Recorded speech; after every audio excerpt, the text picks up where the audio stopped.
Welcome to Draft Deeper on the No Ceilings Podcast Network. Thank you so much for joining us again on another Monday morning, and happy holidays to everybody listening to this episode. We are recording this technically before Christmas, but it's tell them obviously it's coming Christmas, out. Nathan. Tell them we're doing this on it's Christmas. No, okay, Yeah, it's their Christmas gift. All right, they're unwrapping it the day after Christmas. It's the belated No Ceilings Christmas gift. How about that, Maxwell? That good enough? Yeah, that's fine. I wanted him to think we were like extra dedicated. Like we were we're slaving away.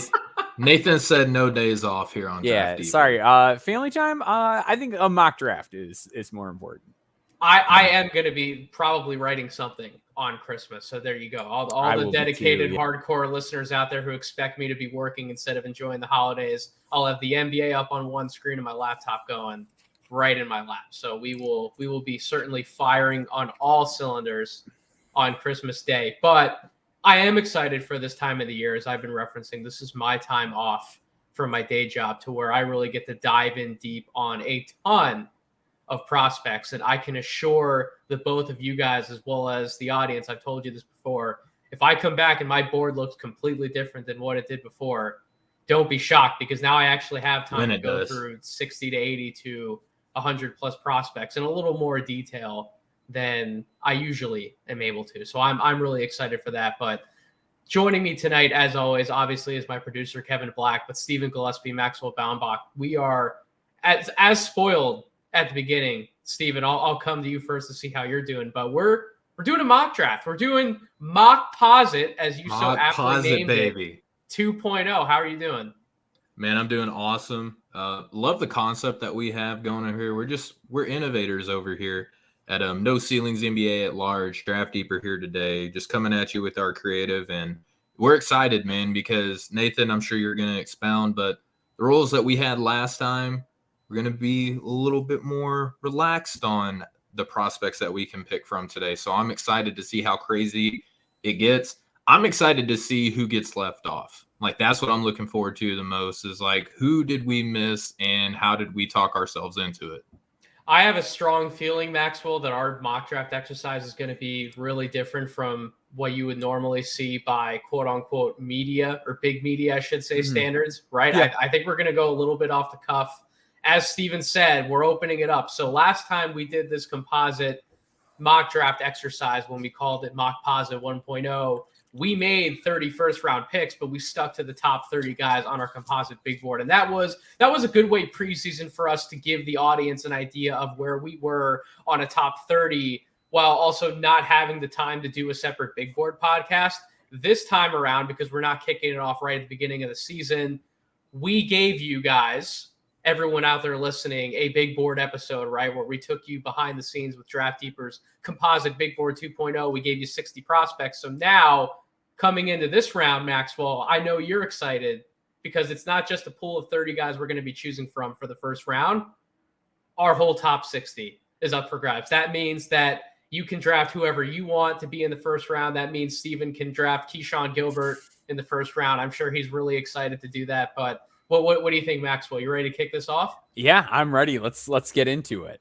Okay, so number one overall pick in this mock draft exercise. Now, if you did read the mock draft on NoCeilingsNBA.com, which, by the way, I'm sure that you did, we quite literally crashed the Substack website with how many people were coming to view that mock draft, as well as our big board the prior day. We released those on Wednesday and Tuesday, respectively. But for that mock draft exercise, we actually used the official order by the NBA standings this time around. You know how we do it on Draft Deeper. We like to hit the old tankathon sim. So last time we did this exercise, it was the Golden State Warriors who won the number one overall pick, which just, it broke my brain. I had to take Victor Wembanyama. I was upset about the fact that the Warriors would get a prospect of his caliber, so I didn't even expound upon my selection that time. But in a little bit more, I guess I should use the word normalcy for a mock draft exercise, right? The Houston Rockets actually won the first overall pick, and this time around, it is not me selecting first overall. We're going to pass around the torch, if you will, on multiple different mock drafts that we're doing throughout the year. But this time, it's Steven's turn to make that number one overall pick. So, Steven, I'm sure you're going to hit us with a real stunner for the Houston Rockets to start the mock draft exercise. Who are you going with at number one? Well, yeah, I'm going to throw out the obligatory. It's not a mock draft if you don't. There's a number of different ways that I can go with this. So there's 60 different ways that I can go with my number one overall pick, and surprise, surprise, Victor Wembanyama. And I think that this is the type of team that we want to see Victor go to. A team that needs him, a team that could utilize him, a realistic outlook that we could have on the year, right? So.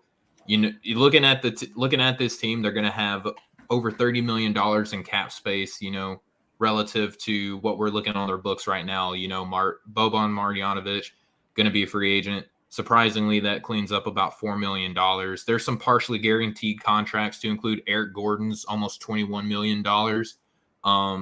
Bruno Fernando, things like that. So they can bring in free agents on top of landing one of the most sought after draft picks that we've had in quite some time. So imagine having Jabari Smith Jr. and Victor Wembanyama as your front court duo defensively and offensively. Both are defensive-minded stalwarts. Both can, open the floor. Victor can actually operate with the ball in his hand. So we could legit see some 4-5 pick and roll that we always talk about wanting to see, but we never get a chance to. Houston could actually implement that with some really good guards in Porter Jr. and Green as well. They don't get their point guard. They don't get the straw that stirs the drink, but they get an immediate star trend.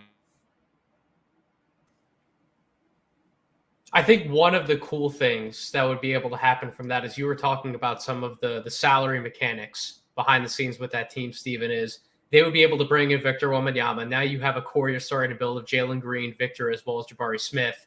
You can use some of that money in free agency to go get some complementary pieces, some veterans that really bring out the best of all three of those guys to where you're starting to build a real winning situation in Houston. And maybe they're not setting the world on fire in that year, but maybe they're competitive enough. They're winning enough games. Maybe they get into the play-in. Maybe they actually win a few play-in games. They make it to the 8th seed, being like the 8th seed in the playoffs, right?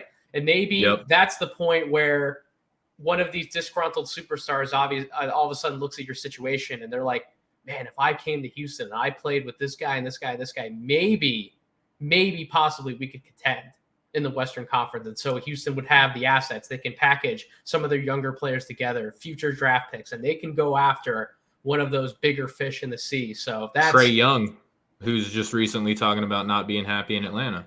Trae Young, I think, would make a lot of Houston Rockets fans happy. I agree. I also threw out the Orlando. If I'm the Orlando Magic, good God, get on the phone with Atlanta as soon as you can. They probably wouldn't trade him within the division, but I would still make the phone call because you talk about a trio of Trae Young, Paolo Banchero, and Franz Wagner.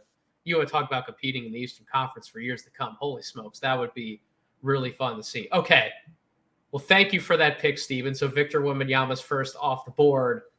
Maxwell, you actually have number 2, and you are picking for the Oklahoma City Thunder. I'm sure you're going to really shock the world possibly with your – actually, you know what? Maybe you would shock the world with your number 2 pick. So who are you going with? I'm taking Scoot Henderson. And okay. I know that anytime there's going to – I feel like this still happens where a team will get a draft pick and there's one very obvious pick and people are like, but we have these guys. No, don't overthink it. It's very simple. Like, he's one of the highest upside prospects to come along in the last several years. You take him. You take Scoot Henderson with this pick. Shea can play off ball. Giddey can, be a tertiary guy if need be. Like, you can make it work. Does he give you all the shooting that you want? Does he give you all the size that you want? Not necessarily, but you take a prospect of this caliber when they're on the board, period, point blank. You are nowhere close to contending. You do not need to concern yourself with fit. There are plenty of teams that would love to have Josh Giddey. If you can't make it work, you could get something for him. Something else that's a real concern at this point too for them. Like, are you sure you want to draft over Isaiah Joe? It's like half joking, half not. That dude's on fire. No. I believe the correct joke would have been, so when we had our actual mock draft scenario by the standings for NoCeilingsNBA.com, we got together and we saw the Detroit Pistons at number 2. We said, are you sure you really want to draft over Killian Hayes? Are you sure you really want to do that with Scoot Henderson? That's the real joke. But yeah, so you just took Jay Knight. You do. Yeah, so you take the best guy here. You don't overthink it. You take Scoot and you roll with Scoot, Shea, Chet when he gets back. Some of the pick and pop stuff they could do. Like, It's filthy. It's filthy to have two guys that could get into the paint the way that Shea and Scoot would be able to. Like, it's ridiculous. You do it. Exactly. And that's the whole point of this exercise for the majority of teams that we're choosing for. It's BPA, regardless of what happens, which, oh, by the way, BPA, regardless of positional fit, regardless of where the board falls, Charlotte Hornets are up for me at number 3. And I'm going to go with my 3rd overall player on my board because this team is a dumpster fire. I thought they were the worst team in the NBA coming into the season by my eyes and by what I've seen. I still think that's the case. So they just need talent anywhere they can get it. And I think LaMelo Ball is going to still continue to develop into the type of point guard that we think he can be, to where he will make anyone else around him better. It's only a matter of time. Ausar Thompson is going to be my pick at 3rd overall. And listen, guys, I've been back and forth on the Thompson twins. I've been back and forth on a lot of the top prospects that we can go through in the top 10, top 12 on our composite board. But Ausar Thompson, for me, possesses arguably the highest upside left, period, at this point of the draft. 17.2 points per game, 7.8 rebounds, 5.2 assists, 2.8 steals, 1.4 blocks for the overtime elite City Reapers. 52% from the field, 33% from three-point range, 64% from the line. But I get it, and we talked about this with our Big Board podcast as well. He's playing in a league where it's mainly high school competition. He's not playing in college. He's not playing against grown men in the G League. But he and his brother, Amen, who I'm sure is going to come up pretty soon in this exercise, they've been at least dominating that league in the form and fashion that we would want them to dominate it. Oh, by the way, Ausar is also showing off a much improved jump shot. He is showing off quite the level of scoring chops that I would want to see from him. He's been a much better playmaker and defender than I think I would have projected him to be at the beginning of the year. And as we talked about on the Big Board podcast, the only statistical category that Amen's leading him in right now is 2-point percentage. That's it. Yet, Ausar's still shooting 51.8% from the field. So I'm going to take that. I'm going to go get the wing scorer, the elite athletic wing scorer who should be able to fill any offensive role that the Hornets are looking for him right out of the gate, and just give them one of the better building blocks at this point of the draft at number 3. So I'm going to take Ausar Thompson. That would leave Steven back on the clock. The Washington Wizards are now 4th overall in our mock draft scenario. So Victor, Scoot, and Ausar are all off the board for you, Steven. Where are you going at number 4? Yeah, and I mean, we're talking about a team who we constantly hear being ridiculed by picking 9th overall year after year. They don't take swings on players that have star upside. You know, they're perfectly happy being this middling team as long as they're in the playoff mix. You know, they're not going to tank.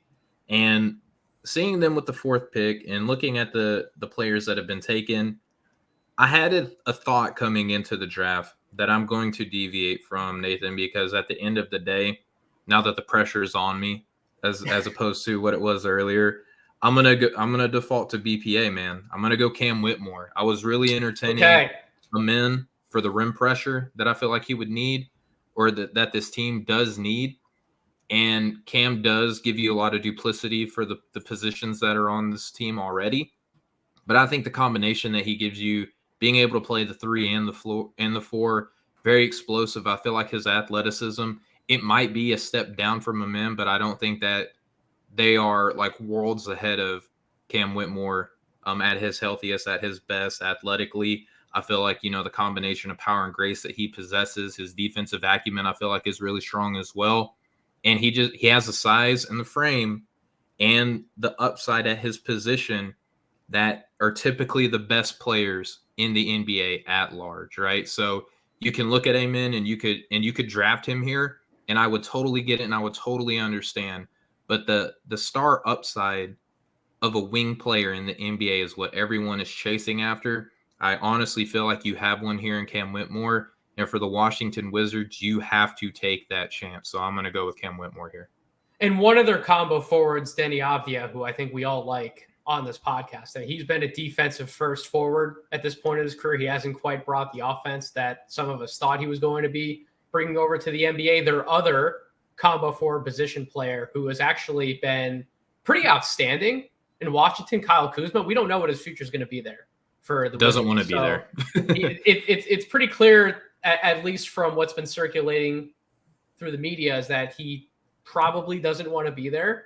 And if Washington can look to get somebody at that spot high up in the draft who also has the type of upside that Steven outlined, I do think that would be a great pick for them to make. And he is one of our better BPA options at this point. So I think Steven made a good pick with Cam Whitmore. Maxwell, that leaves you up at number 5. Mm-hmm.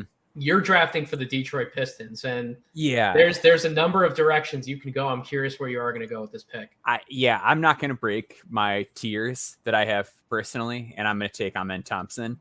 I do think this is a fit where it's like, I'm not so sure about this, but I'm taking him because I think he's the best guy, and I think there is a real significant drop off after this point. That like there's some points where I'm going to go a little higher or lower on my board. I can't justify it here. I think the ceiling with Amen is too great. He's just too dynamic, gets in the paint too well, too creative. Like there's a world where this really breaks right with him, Cade and Ivy and Duren and like even like Beef Stew, like turn into like a real spacer from the 3-point line these days now too. I do think there's also a world where this breaks really wrong. If like Jaden Ivey doesn't ever get the shot going again, if Amen doesn't get the shot going, if Cade isn't healthy, like there's a real scary like path here. And I think that, the Pistons are not a great shooting team. They're ranked 20th in the league in 3-point percentage. And I believe they're 18th in 3-point attempts. If Bogdanovich is traded at some point, like that really looks a lot uglier than it does now. So I do worry about the fit, but not enough to pass on a talent like Amen Thompson. I just think defensively, he's going to be unbelievable. I think he's going to find ways to get into the paint. And it's 6'7", like as he gets bigger and fills out, I think that even if the shot isn't what we hope it could be, and I think really at this point, we're just hoping it's average. Like if he could just become like a near league average 3-point shooter, that's all he needs to be. If he can hit wide open, Jimmy Butler level. Yeah. Just get people to play up on him. That's all he needs. So, I think that's like the hope. But if that doesn't happen with this roster, it's a little messy. And this is what's crazy about this too, is like drafts break like this all the time to where these front offices are put in a conundrum where they got to be like, yeah, this guy's like really talented, but holy crap, we're really going to have to like look at how we prioritize rotations and playing time, things like that.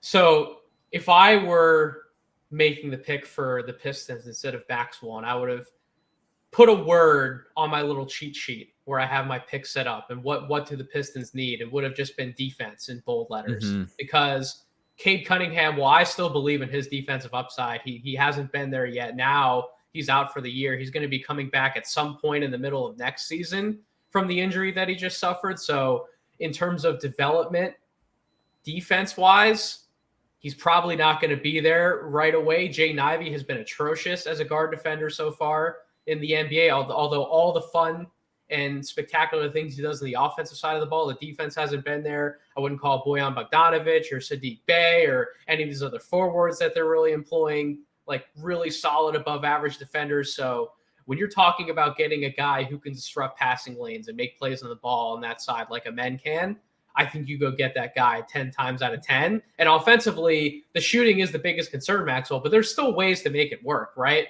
If you utilize him off the ball in ways like Shaedon Sharpe's being utilized for the Portland Trailblazers, or Jalen Green's been utilized as a cutter along the baseline in Houston, like there are actions and ways to get him involved, run some DHOs to get him the ball going downhill. There are ways to get him involved offensively to where you're not just looking at him as a standstill perimeter shooter. And if Cade does take steps forward as a catch and shoot guy, if Jaden Ivey still continues to get more comfortable on those spot up looks, and you have the other floor spacers like Bey, Bogdanović, Isaiah Stewart, if he has the 3 ball going, there are ways to utilize a man on both sides of the ball. And oh, by the way, the pick and roll combination between Jaden Ivey and Jalen Duren we're talking about this year, you could see the same level of efficiency out of a pick and roll combination with a men too. So I agree with you. You take the pick 10 times out of 10 at this point. All right, I'm back up. The San Antonio Spurs, number 6 overall. Obviously, we're looking for best player available, but position-wise, this team could use another lead guard, and they could use another forward/center to continue to bring some defensive versatility because Jakob Poeltl is a drop coverage big. He's really good at doing it, but we don't know how long he's going to be in San Antonio. They could possibly even flip him before the deadline this year. We don't know what's going to happen. So I'm going to go off script a little bit. I'm going to take Jarris Walker here at number 6. All right. I think he'd be a really, really nasty fit in San Antonio, man. So every NBA team nowadays, Steven hit on the first thing. They're looking for really versatile perimeter-oriented wings, but they're also looking for these switchable bigs who can guard multiple positions and give you that defensive versatility. Now you'd have Jarris Walker and Jeremy Sohan out there as your front court of the future. You want to talk about the ability to move the ball and pass it on offense and the ability to switch everything that would come in front of them on the defensive end while also still having Keldon Johnson and Devin Vassell as your wing players. So, yes, they still need that lead guard, but it makes the rest of the roster, at least gearing towards the long-term future, really come into better clarity, in my opinion, if they went and took a player like Jarris Walker. There are a few other arguments you could make who I'm sure are going to be selected fairly soon in this mock exercise. You could go with a Brandon Miller or a Nick Smith or an Anthony Black, but to me, I'm just going 100% upside pick, and I'm going with Jarris Walker at number 6. Steven, you looked really shocked that I made that pick. Any thoughts you would like to add? Yeah, I have him so speechless. He doesn't even want to give me a reaction at this point of the podcast. I was expecting Bryce Sensabaugh to be the pick here for you, but in all seriousness, like the Spurs, if they make this pick, they're just saying to hell with floor spacing, right? Because like that's the one thing that Jarris has question marks about. Like Jeremy Sohan is out there shooting free throws one-handed now to try to get his touch. I understand Walker's only shooting 1.5 threes per game, but he is making them at a 40% clip so far. So let's not say that we're just 100% throwing it out. I agree. He's got to collectively sure. For the Spurs. It's him. Like Keldon obviously he's like really cranked it up this year, but like with him and Suhan, that's two guys that like. Yeah, I mean, defensively, I love it. Like, I love the pass watchability. I love it. Like, fun. I love some funk. Like, I love that. It wasn't the route that I was expecting you to go because there are like glaring needs on this team, and I thought floor spacing and lead guard would be like the way that you would go. I even did like a little predicted out like mock draft. See, I told you I was going to surprise you, Steve. So here's my question. Sure. Is part of the logic here that it's maybe like harder to find a big like Jarris than it is like a guard who that's will a good play point. With the ball in their hands? Because I think like that's part of it, and I also think that with Jarris and Suhan together, you were almost like with the amount of passing you're getting from those two guys, you're sort of lowering the bar for what's needed from that lead guard. Exactly. Like you were making it easier opens it for up, whoever right? Like all of a sudden, maybe instead of looking for your quote unquote traditional point guard, maybe you start looking at a guy in the mold of like a Jordan Poole. Not saying that Jordan Poole would be the name that like they'd go get. He just signed an extension with the Warriors. But like a guard like that who isn't looked as your typical high-level, multi-level pick-and-roll playmaker. Maybe they look for a different type of player, a guard who can just give them more offense as opposed to needing to make all of these advanced reads in the half court, right? Because they have multiple guys in. You know, Jarris Walker has proven that he can do that. Jeremy Sohan, we've seen him play point Sohan both at Baylor, and now he's getting time doing that with the Spurs. Keldon Johnson's become a better passer. Devin Vassell has shown some really impressive passing chops. I don't know if anybody has flipped on a Spurs game lately, but he's been a really good passer from the wing. So it's that Maxwell, and it's also the fact that Trey Jones is still with the Spurs. I think he's going to be a restricted free agent after this offseason. I'm assuming they pick up an option on him. He'll be a restricted free agent. Yeah, but I'm assuming they pick up an option on it. But either way you slice it offensively, but then defensively, Maxwell, defense wins championships. And I think this is just one of those moves. You make the move on the chessboard. Maybe it's not the sexiest short-term move, but long-term, whenever this team does get in picture to contend, you're building around a defense that can allow you to do so. So that's my thinking. And whoever you're taking here isn't going to get you in the playoffs tomorrow, you know. Exactly. At 6 on this you get team, another bite at the lottery apple next year if you're taking Jarris here. No offense to Jarris, but by the way, setting up your team to just have like no guard play again. So you'll probably be back. It's like the Raptors and the Magic had a baby. Mm-hmm. Not that we're a 2024 NBA draft show right now, but if you take a look at the top prospects in next year's draft, there's quite a few point guards. So I'm really curious to see where the future breaks out for the Spurs, but I like what we're doing right here. Okay, Steven, you're up. Number 7 overall. Actually, we have back-to-back picks right here for the Orlando Magic. You're making the first one. The second one's going to come via the Chicago Bulls, which is a top protected pick, but it's not right now. The Orlando Magic get it. So what are you going to be doing with number 7 overall? Yeah, so I mean, Maxwell, you and I, we have some team building that we get to do here together. So this is pretty cool. Looking at their sheet right now, Terrence Ross is coming off the books at about 11.5 mil. They're still going to be slightly under the cap or slightly above the cap, but they can trade that away. Like there's some creative things that they can do in the offseason. But draft wise, everyone says that this team needs guards, right? Like they're too tall. They have all these things. They need someone to go in there and be an organizer on the offense. And at either pick 7 or 8, it doesn't matter if we pick one or not. Maxwell, I know that you don't like this guy here. Oh, no. I'm going to take Keontae George here. One, it's going to start happening with the Nick Smith. Like he was delayed coming into the year due to injury, and now he's out for the foreseeable future. We don't know if the injury that he sustained has a timeline that would allow him to come back in the year, or if he's just saying to heck with it. Like I've showed enough. People are still buzzing about me. People still love me. Let me hold on to what draft stock I have now, get some evaluation, and then I can either declare potentially come back. We don't know. But with that being said about Nick, Keontae, I feel like he's at least on the level of a Nick Smith Jr. He's at least as good in my opinion, right? And right now what he's showing at Baylor is that he can organize an offense, that he is a good passer, and that he plays really good defense. The Magic need really good point of attack defense, and they need someone who can organize the offense. He showed before college that he can be a capable scorer.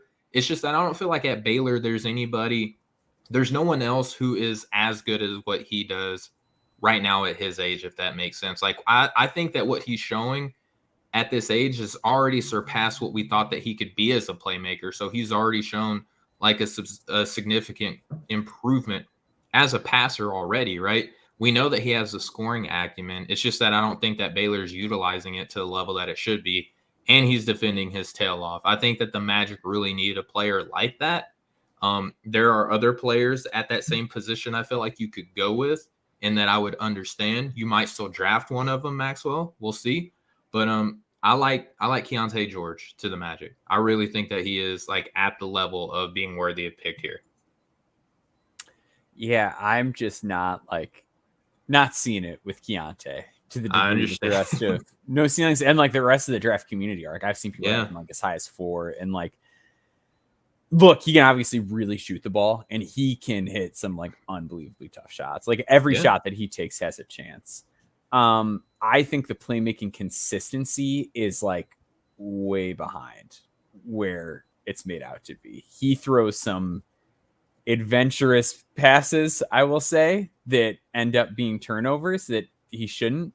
I think that when he's in the NBA, the separation stuff is going to look a little bit worse on ball again. I think he has a hard time gaining separation coming off of actions off the ball. And I think that's going to get a little bit harder in the NBA. I'm not crazy about his wiggle. Once he's on a guy's hip defensively as well, like he cannot recover. He's just toast. I think Keontae George is a guy who plays in the NBA for a long time. And I think he's a good NBA player. I just do not see this type of outcome yet. And I think some of those passing tendencies that he has shown for a team that is really struggling with playmaking, I'm not wild about it. I love the floor spacing element that he adds for sure. I don't think he's ever like, I don't know.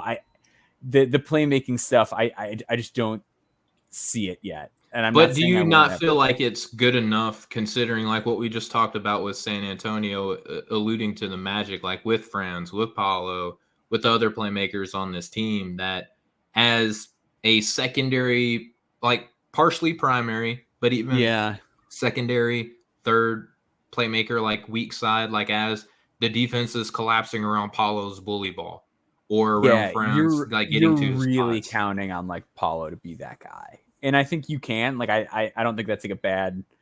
I think Paolo and Franz are both those guys. They've been I think those guys are both really Orlando. good. I just like somebody a little bit more steady, and I feel like Nick Smith is a little bit more steady as that guard, and he gives them more floor spacing. Before Maxwell makes his pick at number 8, I'm not as high on Keontae George either. But the one thing I will say in Steven's defense for making the pick, I think maybe we're underrating how much of a floor raiser Keontae George could be for a team because of what we're seeing from Baylor this year. Like him in the second half of games, he's had to be the savior for Baylor. First of all, I didn't think Baylor was going to be this bad of a team. Second of all, imagine what the Bears would be without Keontae George. Well, yeah, and it's one of those things where like the forward center minutes are such a mess that it's like you can't really look at the assist numbers. Like you have to look at like the turnover numbers are like the things that concern me. Sure. But like it's going to be really hard to get like a good read on what his assist numbers probably could and should be, because like there's some nice interior finds that just don't really get paid off there. Exactly. So Maxwell, Steven went with Keontae at number 8. So I mean at number 7, excuse me. You have number 8. So now it's your turn to see how else you're going to help the Orlando Magic with the second of back-to-back picks. Yeah. So like I said, like the two big things I'm looking for are more playmaking and more shooting. I know where you're going. I'm doing it. I'm going to do it. This is going to be my questionable pick. Everyone's going to be on Twitter is going to be very mad at me for being like anti-Keontae George and then for taking Jet Howard with the number 8 overall pick for the Orlando Magic. Jet Howard, number 8 on my board as well. He is a better fit here than Anthony Black, though, who I do have ahead of him. I think you could make the AB argument real easy just because like the defense, the playmaking, like he helps in a lot of areas. I think Jet is like the realest of deals as a scorer and playmaker. He's 6'8". He can put the ball on the floor. He is phenomenal when chased off the line, shooting over 60% on 2s, over 40% on 3s. Sublime assist to turnover ratio, doesn't make mistakes, budding floor vision, and like all these improvements have happened really fast. He grew 4 inches in the last year and a half or so. It's all just really coming together. The on-ball defense is very good. I like how he can slide with guys and stay with guys and how quickly he gets off the floor to contest and block shots. The off-ball stuff we've talked about quite a bit in the No Ceilings group chat. Like the off-ball defense with him can be really bad. But I thought it looked quite a bit better in the UNC game. It seems like he's already putting in the work and making. He was great. He was great last night on both. Yeah, yeah. Like he was really good. Like in that game was enough to be like I said in the No Ceilings group chat today. I'd put him as high as 6. Like I could talk myself into him at 6. I just love Jet Howard, and I think he's a perfect fit with these guys. He's just going to give him more spacing, another playmaker, and at this point, like if you buy Keontae as a playmaker. And then you've got plus passing from Jet Howard. You've got plus passing from Franz, plus passing from Paulo. Like you were just building a monster lineup of dudes with size that can pass the ball. Like I love this fit so much. And I love Jet Howard. Jet Howard's he's the best. So it would be really interesting to see who would be the starting shooting guard between both of those guys. Cause I actually feel like it might be Jet Howard. And I think Keontae's role, if this were to happen, might eventually be him acting as the de facto point guard in lineups where you have both of those big initiators out there. You have Jet out there, and then you would have somebody like a Wendell Carter who can also handle and pass the ball a little bit out of certain actions, run some of those DHOs and some of those short roll pick and roll sets with a guard like a Keontae or one of the bigs like Powell or Franz. I think that would possibly be the setup if you took both of those players together. But yeah, I'm with you, Maxwell. I'm much higher on Jet Howard today than I was even a week and a half ago. He's really climbing up a lot of people's boards. A lot of evaluators are mentioning him as one of the highest risers that we have throughout this entire process so far. So it does not surprise me at all that you went with, I guess, the biggest reach by our composite board standards so far. We had him number 14 in our composite ranking coming into this. You took him at number 8, so a 6-spot reach. Although I don't feel like it's much of a reach at this point in the draft, given just where everything's breaking. So I thought good overall 2 picks by both of you fine lads. Now it's my turn. Number 9, the Toronto Raptors. So this is where we would take Brandon Miller. I thought Brandon Miller might have went to the Magic with either of those 2 picks, but Both of these guys went a different direction, so that leaves Brandon Miller to slide to the Toronto Raptors. And this is another team.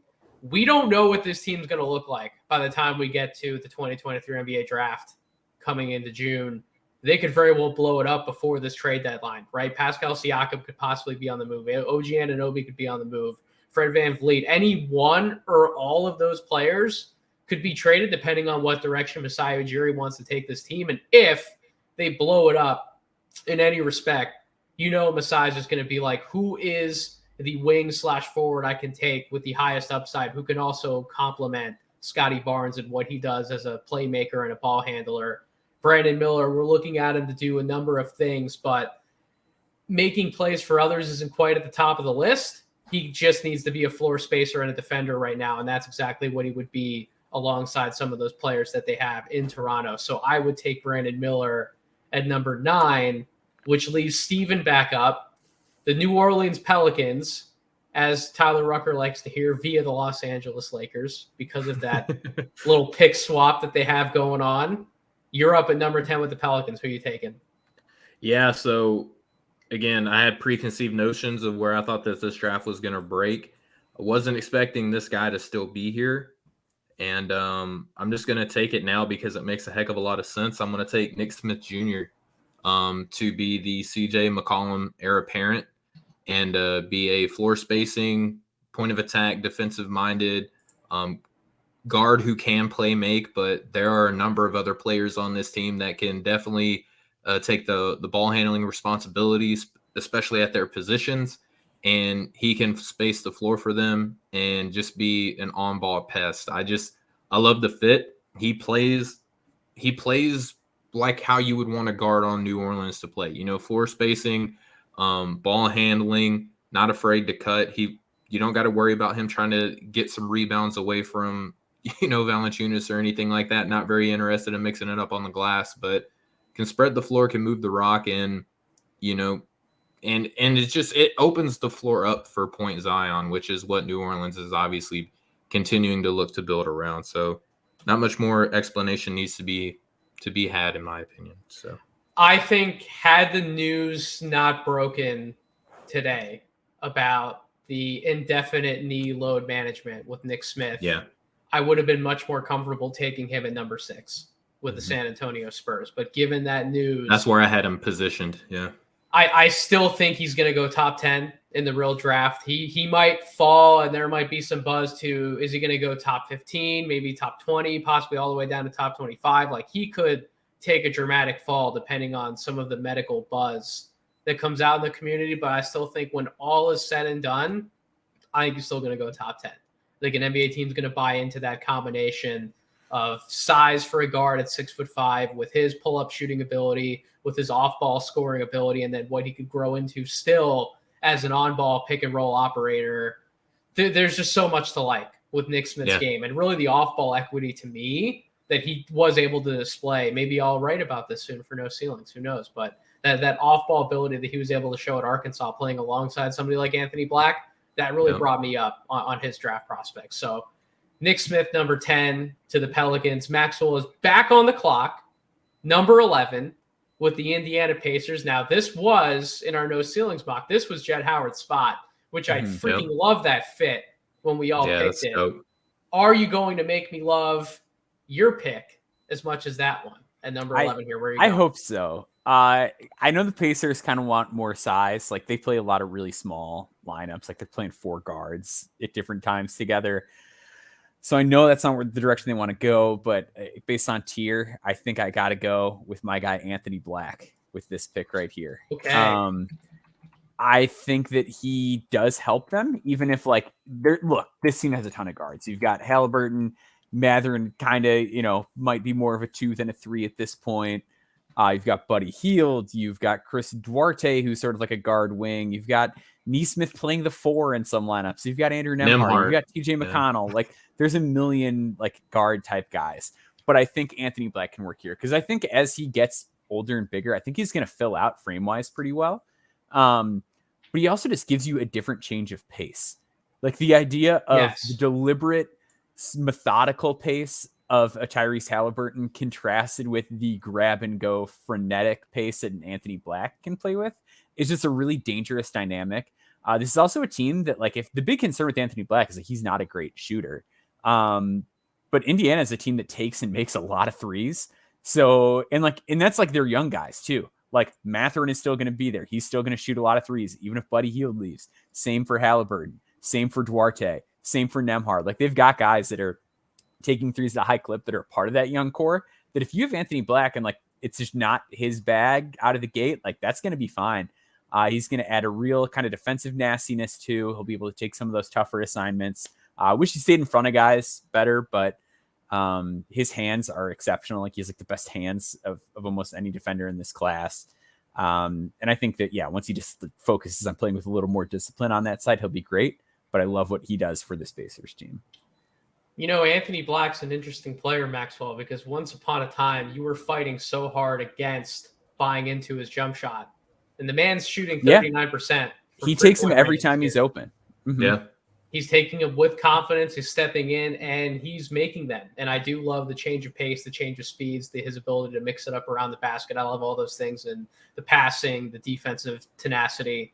Yeah, Anthony Black is a great lottery pick for any of these teams, but especially to a Pacers team who's looking to build a lineup where no matter who they have, they're constantly moving the ball, getting out in transition, doing a bunch of different things offensively. Anthony Black allows you to do all those same things at a higher level. So I do really like that pick at number 11. I'm up. Number 12, the Golden State Warriors. Boys, I'm torn. I'm very torn with what to do with this pick. I know what your heart. I know what my heart wants to do. I know what my mind wants me to do. And I think I'm going to go with my mind. I'm going to take Max Lewis here at number 12 with the Golden State Warriors, because this team just does not have upside on the wing at this point. Like, they don't have a real three to hang their hat on for the future. Even in the short term, it's still looking a little murky.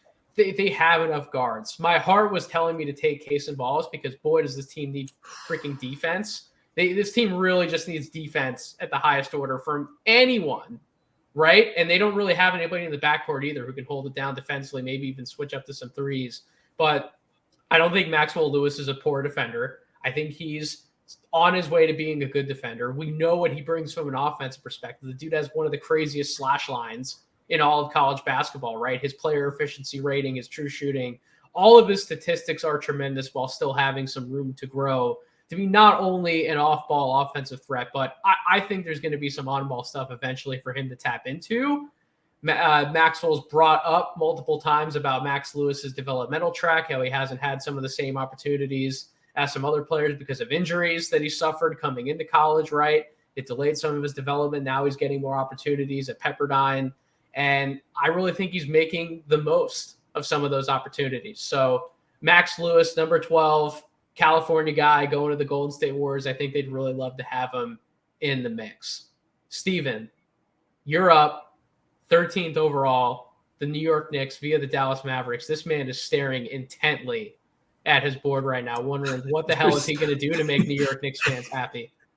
That's like the $1 million question, man, because it's weird. You always feel like you have to say that the Knicks need so much, but then you look at the streak that they were just on, and then you look at how Jalen Brunson is playing, and then you look at, how much faith that they're putting in Quentin Grimes, and then you look at, how much they've bought into RJ Barrett. And then you want, then you watch how Randall is coming back, and Mitchell Robinson all of a sudden is playing really good basketball. The Knicks are a competent basketball team right now. It's amazing, and it's scary. And they have Obi Toppin at the 4. They got depth, right? It's weird to say they got depth. They're even wanting to trade away some of this depth for assets now. So just looking at how this team is built, man, I feel like they don't want any projects, you know what I mean? They don't want anybody that they have to kind of usher along. They haven't been great with the talent development, as far as Obi Toppin or even bringing in Cam Reddish for Atlanta, even though they gave up a first-round asset. Can I interject really quickly on that one comment when you say they don't want any projects? That's the same reason why I didn't take G.G. Jackson with the Golden State Warriors either, because they kind of have a few projects in tow right now, with James Wiseman being the biggest one, Kuminga. They're still trying to bring him along in certain respects. They have Pat Baldwin down in the G League. Like, I think they have enough of those guys. And to your point, Steven, the pressure in New York, I don't think they want to take on a guy like Gigi Jackson right now either. Although Gigi's talent would have warranted us taking him a few spots even ahead of where we are right now. But we just don't know enough right now about what his development needs to look like. And you need to have a plan with a prospect like that, right? You need to be committed to developing him the right way. Yeah, I don't think New York would be patient for a guy like him. And then you look at the Kentucky point guard connection, and then you're like, oh, crap, they got Jalen Brunson, and they're giving Deuce McBride real minutes, and they still have Emmanuel Quickly. So, like, what does a Cason Wallace really give this team right now? So, to me, when I'm looking at the build of this roster, how they're playing, what I think that they need and what they're not interested in, it's not a reach according to me, but I know that there's some people at No Ceilings that aren't going to like this. I'm going to give him Chris Murray.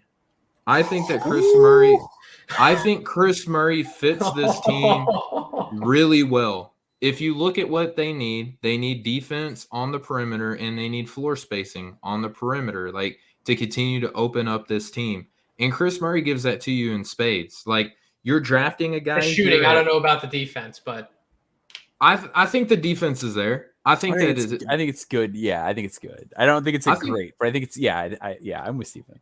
He plays solid, competent defense, and he is the team's engine, right? So, like, if you scale his role down, I feel like it's really going to be there. So, based on what we're seeing from him and what the Knicks need, again, this is not like BPA on my board right now. I have him at like 17th through 19th, somewhere in that on my board.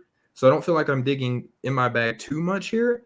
But based on what the Knicks need, and listen, Chris Murray is not a bad basketball player either. No. Like, he gives this team much needed floor spacing. He gives them size too, and versatility. Like, he can still offer you modernization to your lineup with roster construction, and rotations, things like that.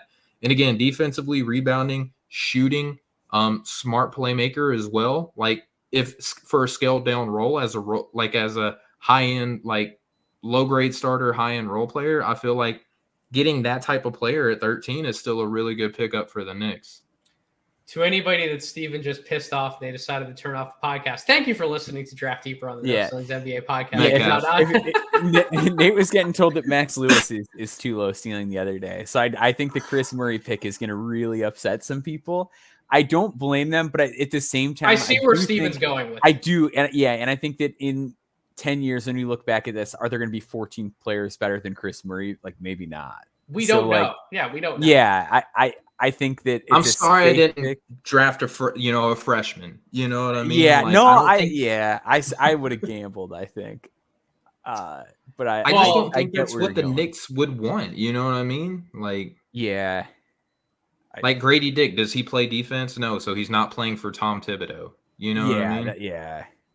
He played Kyle Korver. He might play Grady Dick. I think Cason Wallace was the pick. That's who I would have went with. But they got a lot of guard depth. Well, hey, they do. On that topic though, Cason Wallace is my pick at number 15 for the Utah Jazz. 14. You're up at 14. Oh, 14. Is that what I am? 14. Either way, that makes Cason Wallace. Oh yeah, it's 14. My bad. Whatever. I'm taking Cason Wallace. The bottom line is Cason Wallace is now on the Utah Jazz. There's like some weird stuff to his game, like the fact that like his pick and roll numbers like grade out kind of poorly and stuff like that. I don't know how much that's on him. I think this Kentucky team is very bad in the half court, and I do not think it is Cason Wallace's fault.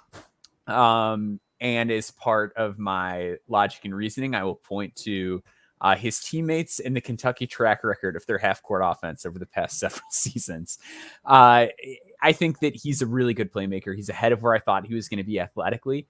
From a first step standpoint, the way that his strength is scaled up, he's obviously a special defender. Like, that's the one thing that just jumps off the film. He's a guy who's going to guard people the entire length of the court. I thought like early on in games too, like it was like, oh, is he like steal hunting a little too much? Gotten away from that. Doesn't do that anymore.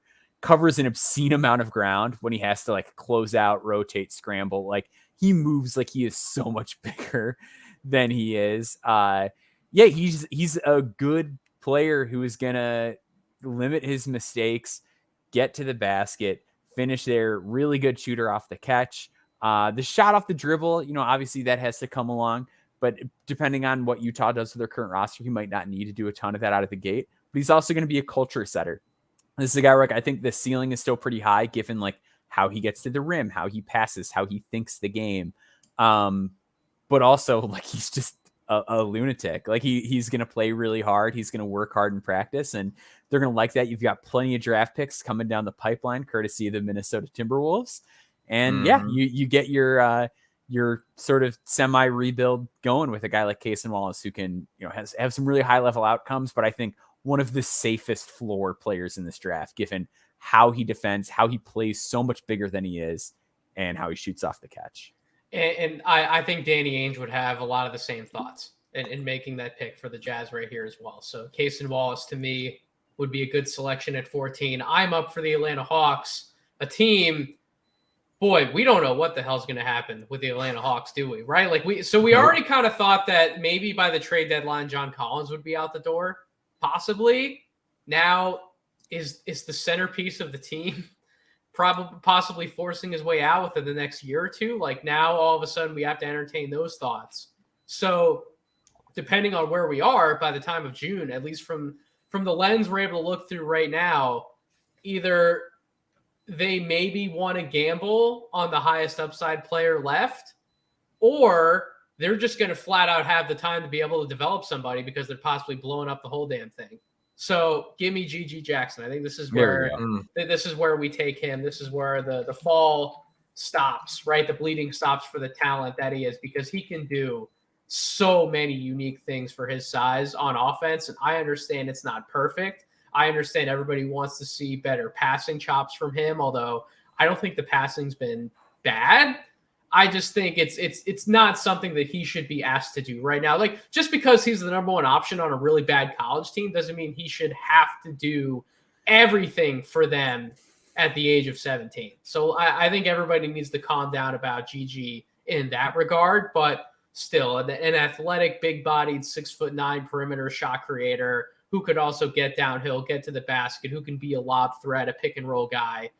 There are so many different things that GG has the ability to do. There just needs to be the right developmental plan in place, as I just got done talking about like 5-10 minutes ago on this podcast, right? And Atlanta would definitely have to have a plan, but if you look at it from an upside standpoint, from a positional perspective, if John Collins is out the door, are we sure Jalen Johnson is the answer? Like, once upon a time, I really liked him as a prospect.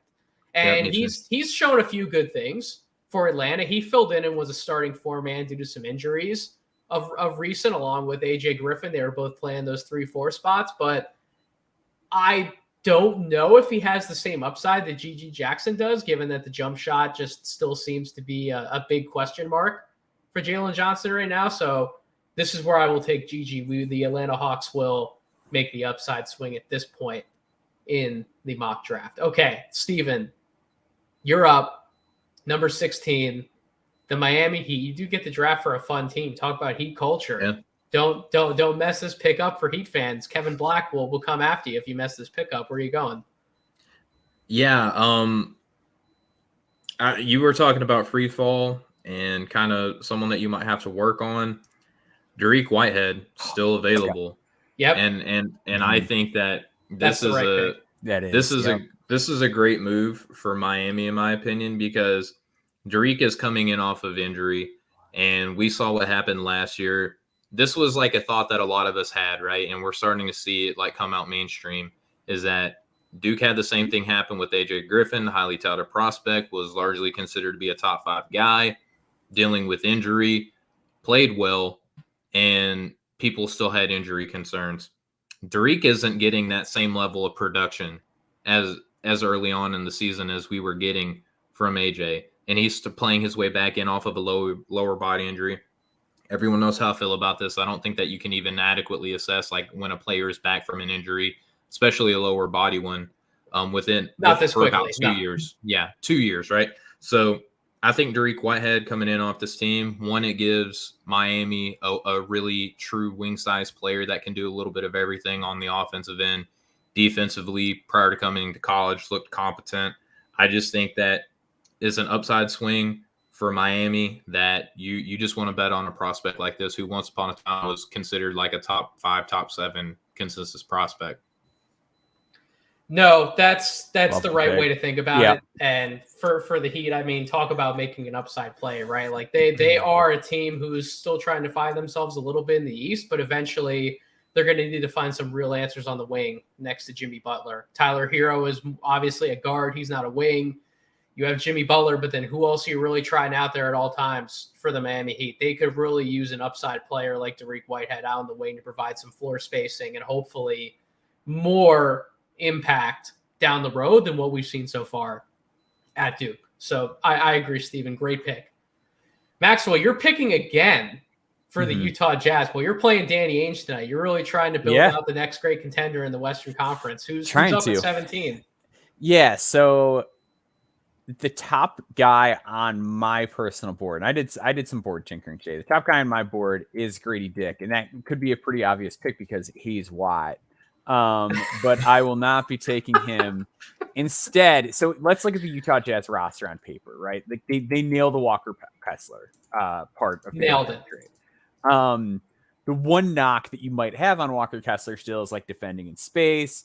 You know, these drop big centers. Can you close the playoff series with them? I think there's a guy out there who can become your closing big in the playoffs. And can also really play the forward because this guy can shoot the cover off the ball. He's a little bit raw. He's got to get stronger. But I like him a lot. I'm taking Taylor Hendricks with this pick for the Utah Jazz here. Thank goodness you didn't go where I wanted to go next. Okay, good stuff. Yeah, so I think that he might be taller than he's listed. He looks absolutely enormous out there. He's a mountain. He is like a real deal jump shooter. Like I think that I would be stunned if this jump shot like closes the season like below 37% from 3. And even if it does, like he's still a 6'10" dude who protects the rim and shoots 36% from 3. Like that's still probably a first round guy in my book. The stuff that he struggles with is like being strong inside around the basket, like stuff that's going to be really easy to improve. His ball skills have to get up to snuff for sure. Like I don't love him chased off the line. He's never made a pass that's wowed me. But the raw just building blocks of guy who is big, guy who is seamless, switchable defender, guy who provides weak side rim protection, which I talk about all the time, guy who can provide traditional rim protection and really space the floor on offense. Like he feels kind of safe in some ways, as raw as he still is. And I think that if you get like just Danny Ainge's like developmental track record in his organizations is tremendous. So you get this kind of guy in that system. You've got Case and Wallace, and you can really kind of take your time with Hendricks and see what he becomes. But he's a guy like I'm telling you, if the shot falls like this, like I think he might actually play as a rookie, which not a lot of guys do anymore. And I think he has a shot to be that kind of guy. So the really fun upside play about the draft pick that you just made, Maxwell, is if Utah is going to invest in Lauri Markkanen for the future, right? Number one, he still has intriguing upside of his own. And we're seeing more of it this year in Utah. He's putting up a potential all-star case, for goodness sakes, out there in Utah. I was looking through the lineups. He should probably be in. Like, he's probably an all-star.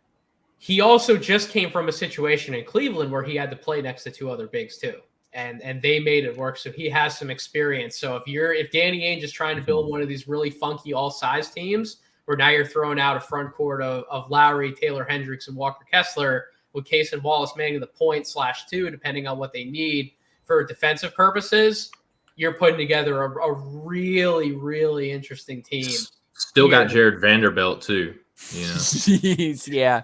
Yeah, Jared Vanderbilt, the 2. Let's just chuck up bricks all day long from the outside. No, I'm saying you also have Jared. I know, Vanderbilt. I was just making a joke, but and yes, Utah could build one hell of a funky team. So I do like where Maxwell's going. When Maxwell gave the Taylor Hendricks description before he stopped just short of making the pick, I thought he was going with the guy who I'm going to take at number 18 for the LA Clippers, who'd be Noah Clowney. I am going to take a shot for him at number 18. Now, Maxwell, I thought this was going to be a little bit of a reach.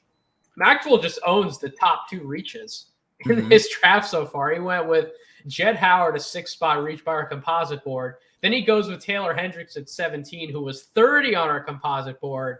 Man, he has taken all the swings today, but I'm going to take a little one.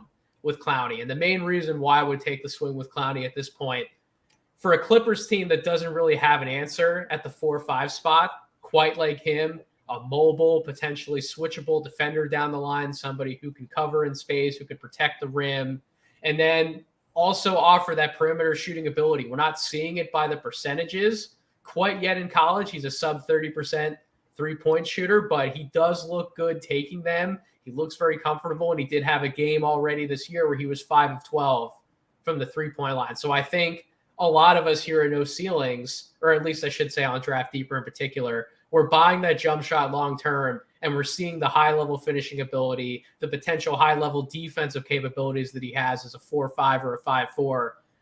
I'm going to take the upside swing here with Noah Clowney to the Clippers. And the Clippers are another organization, by the way. They like to make these long-term trending picks, right? They took Brandon Boston, who certainly fell, and they took him for the long term. They took Jason Preston, a point guard who they're still building with for the long term. They're not afraid to take chances on some of these guys. So I could see this being a destination for Clowney, and Clowney's another guy, like a Taylor Hendricks, like I'm sure a few names that we'll talk about very soon in this first round. We could see some movement because of some injury concerns with Nick Smith, with Dariq Whitehead, like we talked about. We could see some of these guys jump up into the lottery who we didn't have ranked there like a few weeks ago or a month ago. So I think the arrow's only trending up. So that's why Clowney's my pick at 18. Steven, you're back on the clock. Yep. Chicago Bulls via the Portland Trailblazers.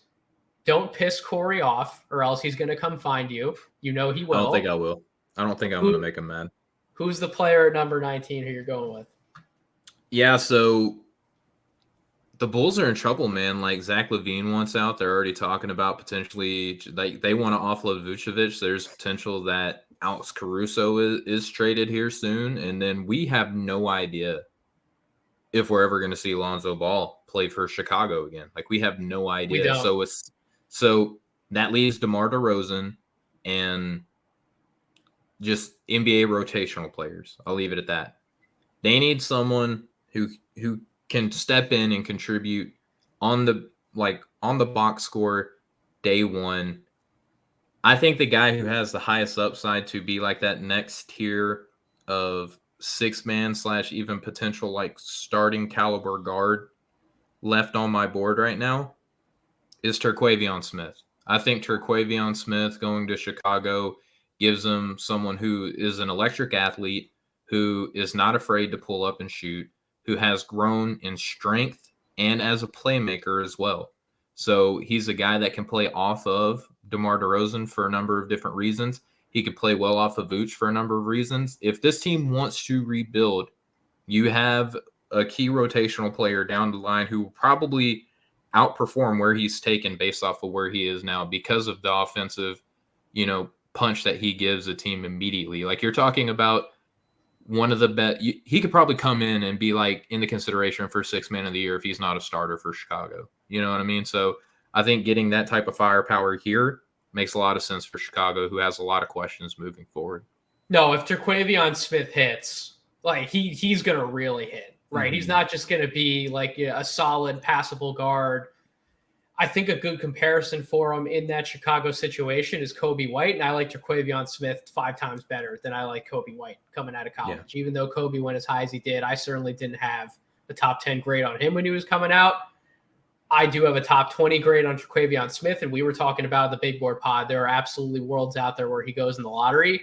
He's another one of those guys who could climb right back up into that conversation. So I think that's, even though some people would be a little shocked that Grady Dick is falling probably as far as he is, I think that was good value still in getting a guy like Terquavion Smith for a Chicago team who, if they are going to blow it up, they need to take upside. And Terquavion's upside is as a starting guard, not even just a bench guy, but as a starting guard who can really cause problems because of his speed and shooting combination and the way that Jordan Poole has when he's gotten starts for the Warriors and been able to fill in that type of role, like Tyrese Maxey has for the Philadelphia 76ers. That's the type of Tyler Hero. That's the type of guard we're talking about at the end of the day. So that would be why Steven took him at 19. Maxwell, New York Knicks. Yep. Number 20. Is this where Grady Dick goes? It is. You got another name. Okay. Yeah. I almost took him for Utah. I'm going to take him here. I know again, like these are not gigantic upside swings, but I wouldn't totally sleep on the upside of Grady Dick either. Arya just did a really good piece for Draft Digest, and he's a Strickland writer. So I'm hoping that like him, but being a guy who thinks Grady Dick is okay, will like maybe get me off the hook with Nick's Twitter. But yeah, I think Grady Dick is real good. He's shooting 49% from 3-point range. For goodness sakes, he's 6'8". He is an excellent shooter off of movement, off the dribble. He can do it all. But like his first step is really good. Like he has a really nice first step. He's good at finishing at the basket. And my big complaint about him from the high school film was like the in-between portion of that was very bad in high school. Like if he got walled off at all, if somebody rotated, got into position, like he did not know what to do, he's really improved as far as that goes while scaling up, as far as like, oh, hey, like I have to make a decision. I have to do it quickly. I have to know where my teammates are. That's come along. I'm going back to Arya's piece again. He did a really good job with it. But one thing that he mentioned, and it was something that jumped out to me, and I wrote about it when I saw Grady at the All-American game that McDonald's did. Like he is real thin. Like he is very, very skinny. And I think that's part of the problem with his on-ball defense. Like off-ball, he knows what's going on. He knows where to be. On the ball, he's both a little slow to react, and that's going to be a harder fix, I think. But the other problem is guys can just get through his chest. I think he's got room to fill out, though. I do. And you talk about it all the time, Maxwell, that like anybody can get stronger and get bigger 100%. If they really commit to it. But I think in his case, with his body type, he can do it, and it won't really affect him a ton other than help him. Yeah, I don't think he'll get any slower. Like I think he's in a good position to do it. He doesn't have like baby fat on him, which is like where it gets tricky because it's like, oh, you have to get that off, but you have to get the muscle on. Like that's not a problem for Grady Dick. Like he's in a really good starting point to start putting on muscle. So yeah, like I just think this is a really good fit. He's going to give them shooting that they need.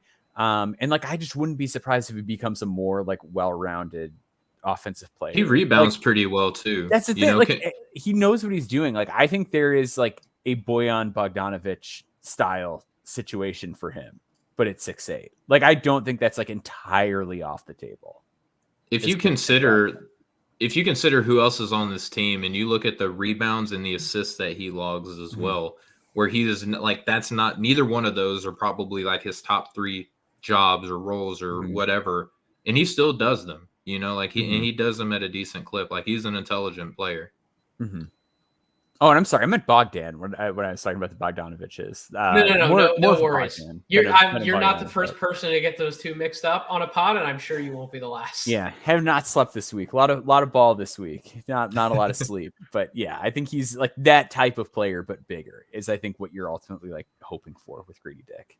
Well, speaking of no sleep, Sacramento Kings fans probably are not getting a lot of sleep this year because they're just so damn excited about how many times they get to light the beam in the win column. Keeps everyone awake.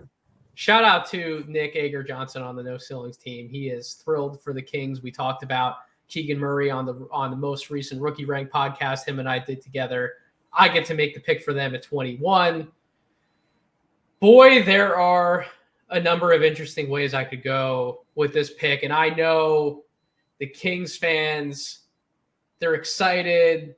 They're winning again. They might possibly be a playoff team in the West. Go get a guy who can contribute right away. Don't necessarily focus on the upside. But we love looking long-term here at No Ceilings, and particularly on Draft Deeper.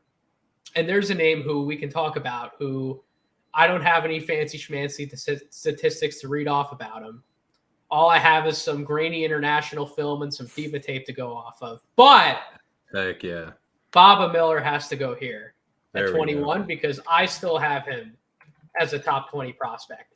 The versatility that he could provide for the Sacramento Kings, and I believe he's 6'11". I don't know what his reported wingspan is, but I'm sure it's freakishly long because he looks freakishly wrong when he's running up and down the floor, moves incredibly well for his size, is as much of a threat in transition to finish a play over top the basket as he is to sprint to the corner and be able to shoot the three, right? His floor spacing could be one of the more intriguing parts of his game at the NBA level. And he also provides, in a similar way to what Taylor Hendricks was talking about I mean, what Max was talking about with Taylor Hendricks, excuse me, we don't have Taylor Hendricks on this podcast. So that'd be pretty cool. That's a Tune in next week. Right. Yes, tune in next week.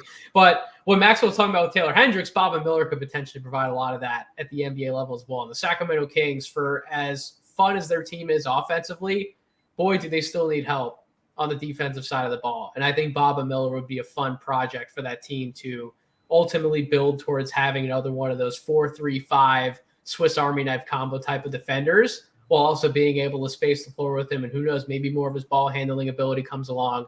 Maybe we see more of that passing and transition, and he becomes another fun piece for them. So I'm going to take Bob Miller as the Sacramento Kings. That leaves Steven back on the clock. The Brooklyn Nets are picking via Maxwell and I's Philadelphia 76ers. Damn them. I wish that the 76ers could have had a pick right now, because there's still some really, really interesting prospects on the board. But who are you going with at 22? Man, like, this board did not break the way that I was anticipating at all. And I'm glad that you took Bob Miller, because I was going to take a project there for the Nets if you didn't. I told you, Steven. Yeah. I'm gonna go by my board, and I am going to take Kyle Filipowski to the Brooklyn Nets. It gives them some height, gives them some floor spacing, it gives them some playmaking out of unique positions on the floor, and a rebounder. You got interior defense already with what you're getting from Nick Claxton, with Ben Simmons. KD is having a completely understated defensive year, and he just gives you some punch off of the bench in the front court that you just don't have right now in Brooklyn. You got a lot of guard depth in theory if you look at the names that are on their roster, but if you look at their front court rotation, it's thin. Like, TJ Warren is just now starting to get back in the mix. I'm going upside swing here with a guy who can give you some positional versatility, and if he's anything like what Corey has been talking about and writing about, like, you're getting a Lauri Markkanen-esque type player who is multi-positional, versatile, floor spacer, and just gives you so much lineup versatility. So I'm going to go with Filipowski here for the Brooklyn Nets. It's been a long week. We're all fumbling over our words at this point. But what Steven was talking about was spot on, just from an upside perspective. He's the type of player who the Brooklyn Nets would want to continue building with, along with Nick Claxton, one of the more versatile defenders that we have across the entire NBA. Matt Issa, friend of the program, just wrote a spectacular piece for Optin Out analysis about Nick Claxton. So if anybody hasn't read that piece, definitely make sure they go ahead and check that out, because Brooklyn all of a sudden has something fun cooking in the Eastern Conference. They're looking like a potential contender again. So why not add somebody who can come in tailor-made, ready to play a role offensively for an NBA squad? Maxwell, 23, the Phoenix Suns. Mm-hmm. Everyone thought the Phoenix Suns were going to be a dumpster fire coming into this year with all the off-the-court drama that the team was facing, including all the DeAndre Ayton stuff. Would you look at that? They're back to winning a lot of basketball games. It's funny how that happens when you have the talent in place and a good coach. Everything seems and the owner sells the team. And the owner sells the team. That's right. So you could go either avenue, Maxwell. You could go for long term, or you could try to give them one more piece to help them in the short term, depending on how long Chris Paul is going to be with that team, however long they're going to be in this championship window with him in the fold. Which avenue are you going? Yeah, so the Phoenix Suns, there was a story about this a little while back. They have a weird kind of thought process regarding the draft. They have like a really small scouting staff. They were like, we're not going to make a pick. We're going to get rid of our picks. We're only looking at like 6 guys, and like we're just monitoring them throughout the year. It was really funky. So I'm going to take a funky player who I'm still not quite sure what to make, but I think he is a guy that you draft in this range. And Phoenix is also a very bad 2-point percentage shooting team. They're like 24th in the league on twos. So I'm going to take a guy who's quite good on twos. I'm going to take Leonard Miller from the G League Ignite. Yeah. So I am the high man on Leonard Miller within no ceilings. Maxwell, these swings are not unbelievable. That high on him. Leonard Miller is 47th on our composite board. We are going for it. I love it. Yeah. So You're on an island, one would say. Yeah. I don't know if he's on an island anymore, Steven. I think I'm on- coming around on Leonard. Yeah, I'm not on Leonard Millard Island to the extent that others are. There are some people that like really, really love him, and I'm not there yet, but I think he's good. Yeah. So here's the thing with Leonard Miller. He is like 6'10", 6'11". He was a late growth spurt guy, which is to be seen with like Trey Murphy, Anthony Davis. Like some of these guys, like they just pop up and it takes a little bit. I'm not saying he's going to be Anthony Davis, but like some of these guys, like it just takes him a little bit longer. He did not have a ton of high level like basketball reps before playing for the Ignite. Mm-hmm. When we did the Metropolitans game playback stream, we always said it's about point A to point B with Leonard Miller. Leonard Miller is so much better than he was at the NBA Combine 6 months ago that it's not even funny. And like, I think that when we see where he is in March, where he's going to be even further along. He plays really hard. Like his motor is exceptional at his size. Like he is killing it on the glass. He's really quick off the floor for putbacks and like second chance opportunities. I think coaches are going to like him. And I think that work ethic is going to help in terms of the fact that like, he makes some pretty brutal mistakes. He turns the ball over a ton, gets way too adventurous as a passer. He's not always fluid. Like sometimes he'll do a move and it's like, wow, that's really impressive for a guy his size. And then the next time it'll look like he's trying to do the move in roller skates. He also like will just make puzzling choices. There was a game I was watching where it was against Santa Cruz Warriors where he has a small on him. And instead of like taking him down low and like pounding him out, which he's more than capable of, he calls for a ball screen and they were switching everything. He gets a bigger guy on him and then he just launches a contested three and he's like a sub 30% 3-point shooter. So he does something like that. And it's like, no, Leonard, it was like, he's just, he makes some poor decisions and I still hate the jump shot, but yeah, the jump shot else looks busted is the other thing. And that's supposed to be his thing.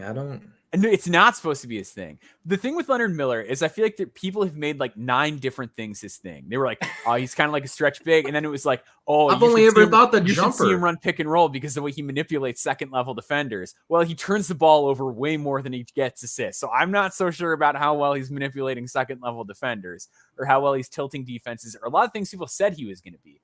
But what he is a really high energy player who can occasionally do some really creative stuff. The defensive flashes are good, and the defensive consistency is night and day better than it used to be. Still some really bad lapses on that end, and the ones that he makes really stick out because they're really poor. But in general, like as an on-ball defender, he's pretty good, and he's getting way better at knowing when he can help, when he can cheat. I just think like he's so raw, and the fact that he's still being as productive as he is in the G League while being as raw as he is. And part of it's that Scoot's out right now, so he's getting more chances to do stuff. But he's scoring 15.3 points per game, almost 9 rebounds, over a steal, an assist and a half, 0.6 blocks. Like these are good numbers for a kid playing in a pro league that like hadn't really been exposed to anything like this and is doing way better than I kind of expected him to do at this point in the year. So it was the smartest decision I'm in on him in as the a first round offseason. pick. Best decision of anybody in this class as far as like school choice, league, whatever, the best one, hands down. Buys him a long leash. He can do whatever he wants. He can make as many mistakes as he wants. He's getting world-class coaching, and he's going to just get to play through all of it. 100%. Maxwell, I could do half a podcast on just Leonard Miller alone. He's fascinating. What's really happened with him, and I still haven't even watched all that I'm going to over the next 10 days. But I told you guys before we started recording the podcast, Leonard Miller is near the top of my list in terms of guys who I really want to take some time to study this week because – first of all, something that I did mention to you guys, I will third the fact that he made a great decision to do what he did and go to the G League Ignite because this is something that prospects have obviously taken more note of with the international talent that's flooded the NBA, how we have MVPs that are just popping up from all different countries outside the United States. But from a college perspective and or a developmental path or pathway to the NBA perspective, we're far and away from you got to go to one of these top colleges to get the exposure to go high in the draft or higher in the draft. We're far removed from that. And with Leonard Miller, I thought before he made that decision, he should go the pathway of Ignite because he'd be playing against grown men. He'd be getting better coaching in an NBA style system to where he can make some of these mistakes that Maxwell was talking about. But ultimately, if he was able to embrace the tougher challenge, he would come out of it a much better player, in my opinion, than he would going the college route. And I think the other thing too, I wasn't low on Leonard Miller last draft cycle because I didn't believe in him at all as a player. I think Steven and I talked at length about him before the draft, to where him and I both came to the same conclusion.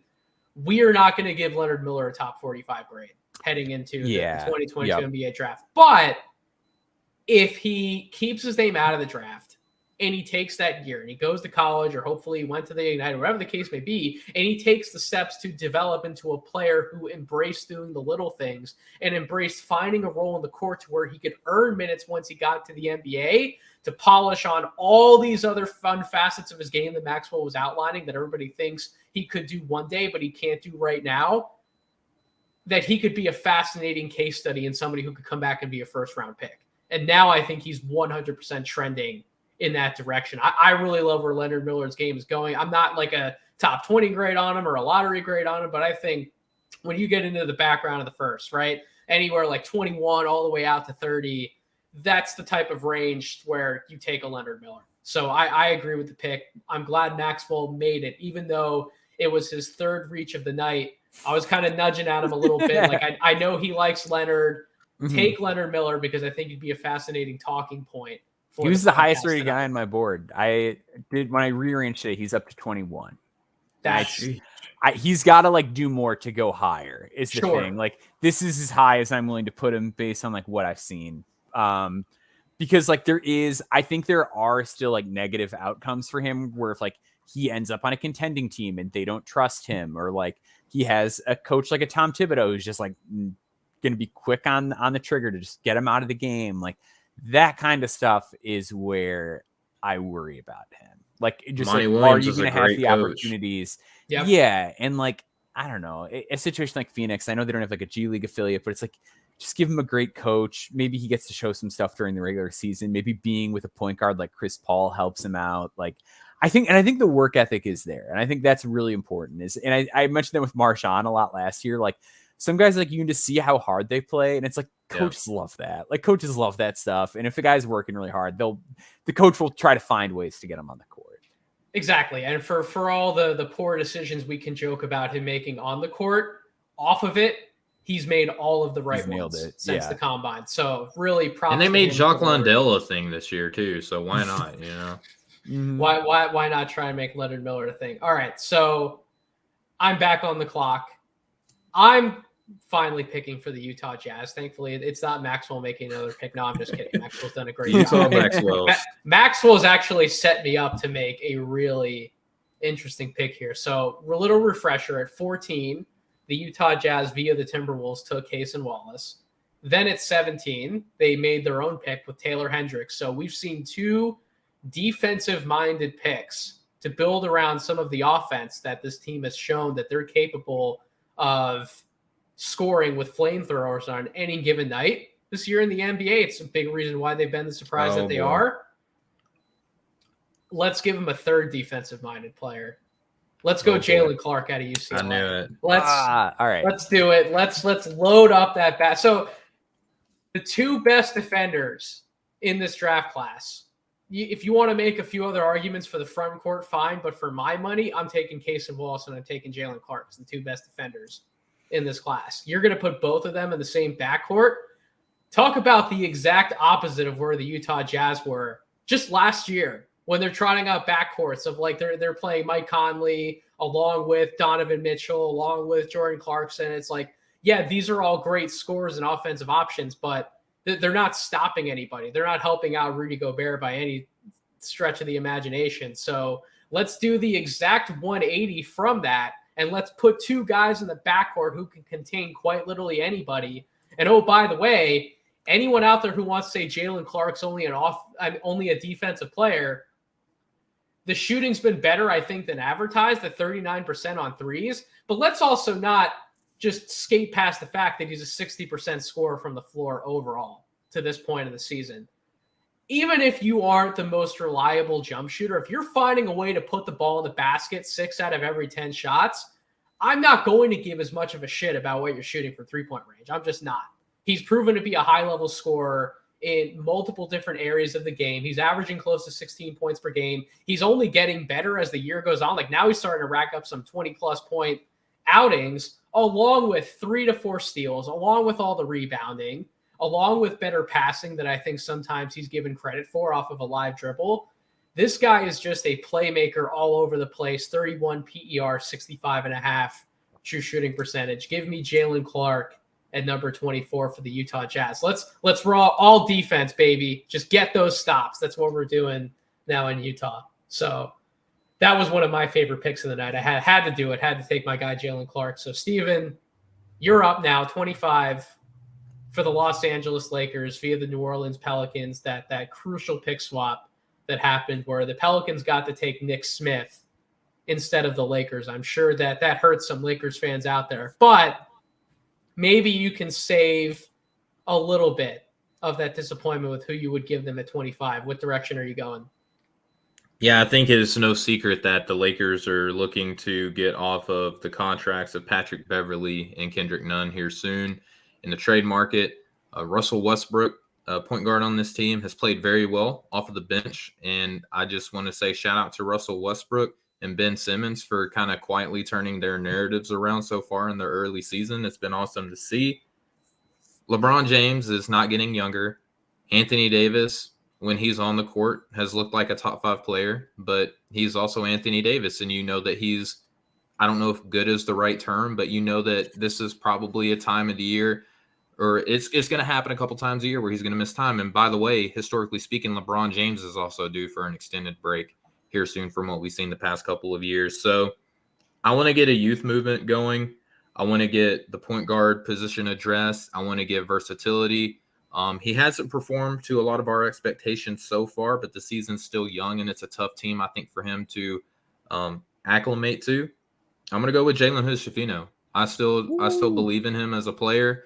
I love the defense. I love the defensive versatility. I love that he can get to his spots. I like the long-term shooting potential that he gives this team. And also he's a pretty good playmaker as well. So I think that he can play with the vets on this team. And I think that he's eventually a building block for the future for the Lakers if they draft him here. So give me Jalen. I think it's a great pick. I think the defense is certainly something that the Lakers would want to subscribe to with Jalen, and also with JHS, as I like to aptly call him in text messages and other things. That's what I wrote down. Gotta subtract some characters from that, make it a little bit easier to type out all the time. But with Jalen, what he can grow into offensively, I think he could really learn a lot from a mentor like LeBron James, as you outlined, Steven. I think that'd be a great place for him to go learn, develop. And if he does become the best version of himself, that's a lottery type talent. Like we were talking about it once before the year started. He's had a little bit of injury trouble. He's had some offensive inconsistencies, but if he is that best pull-up, shot-making, passing version of himself, along with the defense that he gives you at 6'6" in the backcourt, he could be quite the intriguing long-term piece for a team who, yeah, as you said, they need to stock the cupboard a little bit with some youth. So Jalen Hood-Schifino, I like that pick for them. Maxwell, you are back picking for, in my opinion, the worst team in the NBA, the Charlotte Hornets via the Denver Nuggets. They get another bite at the apple here in the first round. I gave them a Asura Thompson, so I gave them some help on the wing to go alongside LaMelo Ball and some of the other bigs they're trying to develop. Where are you going at number 26? Yeah, it is weird to see a team that is like this bad, but still this precarious from a fit standpoint to like make the talent work. So they have a lot of players they're trying to develop at one time. And I feel like almost none of them are working out as to how they would have envisioned. Can't even get him on the floor. So we took Asar earlier, and they also have like Mark Williams, who I like, who's like not playing. I think Mark Williams is going to be good. I think he's going to be good returns too. Haven't been good in the NBA, but the G League, he's tearing it up. Yes, I believe in Mark Williams. But then like they also drafted like Kai Jones and JT Thor and like and then we took Asar. So it's like there's a lot of just like non-shooters where it's like, well, this guy's just going to play defense, but it's going to be okay because he's going to catch lobs from Lonzo. And like it turns out they can't even do that. So I know that their head coach just went on a rant the other day about how nobody plays defense and they want to get more defenders.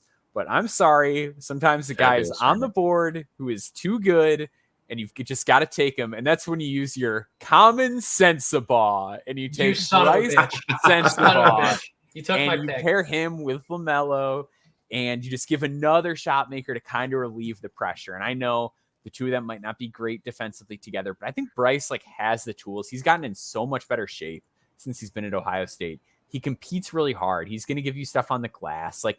He's going to get after it. And I think there's going to be worlds where him and Asar at the forward spots, Mark Williams comes along, and maybe this all gets a lot easier when they have that type of rim protector behind them.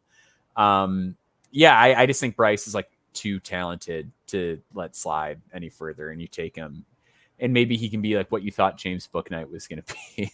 I think that's what you hope for. That's who I was going to pick next for the Indiana Pacers via the Cleveland Cavaliers, because I believe in the offensive upside with Bryce. I agree, Maxwell. He has been far too good offensively for Ohio State. 51% from the field, 49% from three-point range, 79% from the line, 29.5 PER, and a 64 true shooting percentage as a freshman.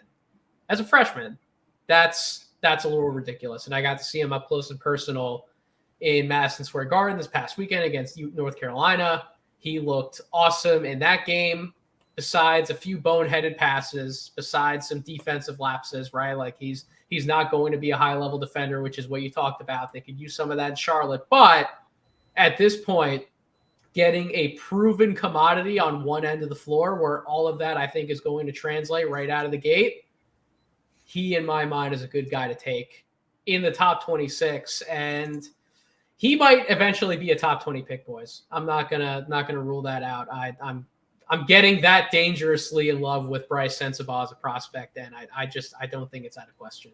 Something about Bryce's that Nathan just absolutely loves as Bryce McGowan's, Bryce Sensabaugh. Listen, man, get them both on the same team. It's cool. It's a good. Well, yeah. If there's one way to tug at my heartstrings, it's having Bryce McGowan's and Bryce Sensabaugh on the same team. But so now I'm left at 27 for the Pacers with two guys left. Actually, three guys in my little list here I made of 19 prospects before we did this podcast, where I was going to choose from these 19 guys. And I was sure that not all of them would be taken from me. And I was correct. There are still a few guys left. I can hopefully get two out of the three for my picks. We will see how the draft ultimately breaks over the next four.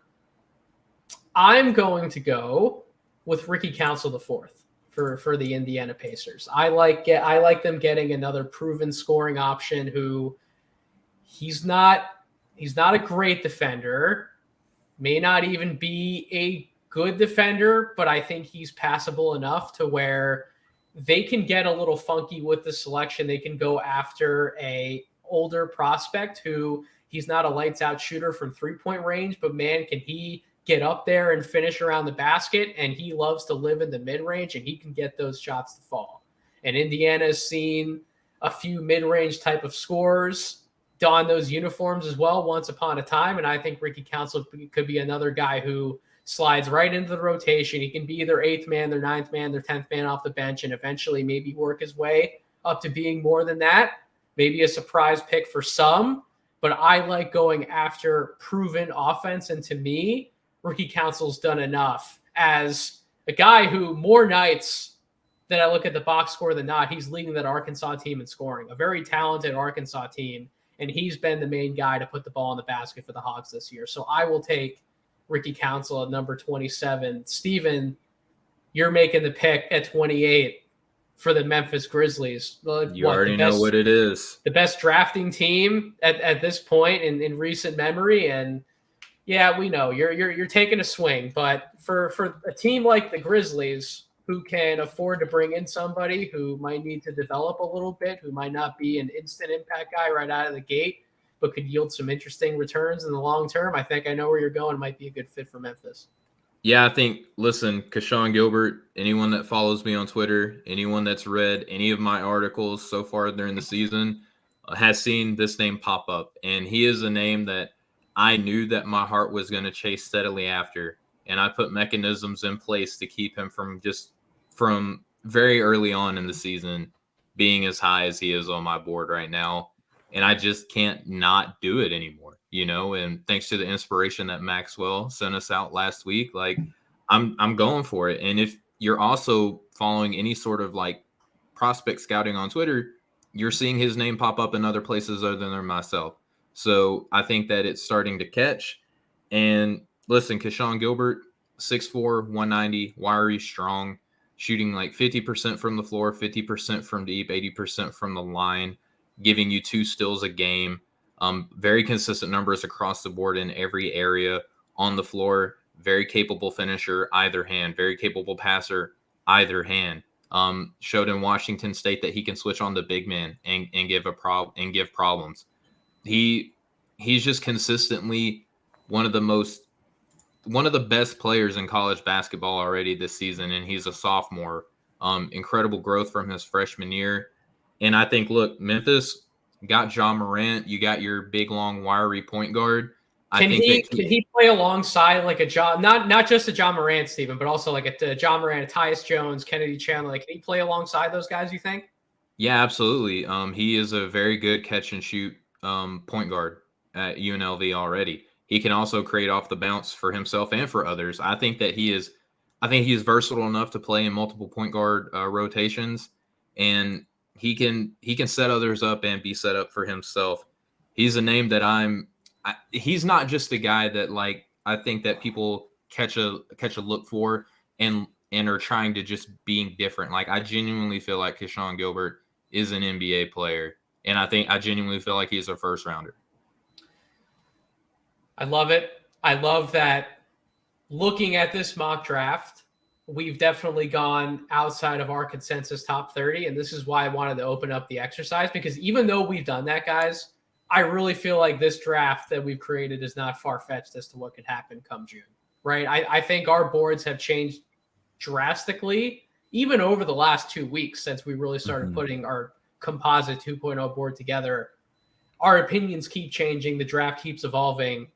And there's so many new names popping up, while even some of the guys who probably won't be taken in this exercise, it's not like we don't like them as prospects. There's just a really wide field to be able to tap into and upside to really ultimately buy, especially the later half of the first round into the early parts of the second round. So I do not mind the Gilbert pick, Steven. I think that how this draft is broken out, it'll be interesting to see who goes in these last 2 spots. Maxwell, you have a pick for the Indiana Pacers at 29 via the Boston Celtics. I'm curious where you're going to go before I have the last pick at number 30. Yeah, I'm going to swing again. Surprise. This one, yeah, this is probably the one I feel the least good about, but I feel like if this player is going to thrive, like this is the situation for it. So I mentioned earlier, like Indiana's been playing like these really small lineups with a lot of guards. I don't think they need like a big, because like you've got Jalen Smith, like you've got Miles Turner there still, like every year, no matter how many times he's in trade rumors, they never trade him. So you've got some like floor spacing. So I'm going to give them just an energy guy, play finisher who can fit next to Tyrese Halliburton. And I'm going to take Dylan Mitchell with this pick. I'm surprised, but not surprised he fell. Yeah. Like I don't love Dylan Mitchell, and I'm not like convinced that he's going to be anything, but I think like as I start to look at other players in this range, it's like, okay, well, like Jalen Wilson's there, but he measured at like 6'6" at the combine, and like he doesn't really provide any help defense. Like, is he really changing that much for them? Colby Jones, a little small. Derek Lively and Khalil Ware, like you're already loaded on bigs. I don't think either of them do anything for you. Ryan Rupert, again, like you're getting more back into wing territory. Like just looking through my board, he's kind of the guy that makes sense in this spot. Is just like going to play good defense, going to switch up and down. His defensive productivity hasn't been all the way there. Like I've seen like the Kenneth Faried comparison. Look at Kenneth Faried's rebound rates, even as a freshman. I know it was at Missouri State, but like he was a way better rebounder than Dylan Mitchell is in limited minutes. Like I still have real concerns about him. But you've got multiple picks. Like I just think this is like a bite at the apple that's worth taking at this point. I'm also taking a bite at the apple. And somebody who, by the way, when we turned in these composite boards, I have him at 14. I still have him as a late lottery prospect, but he has fallen this far.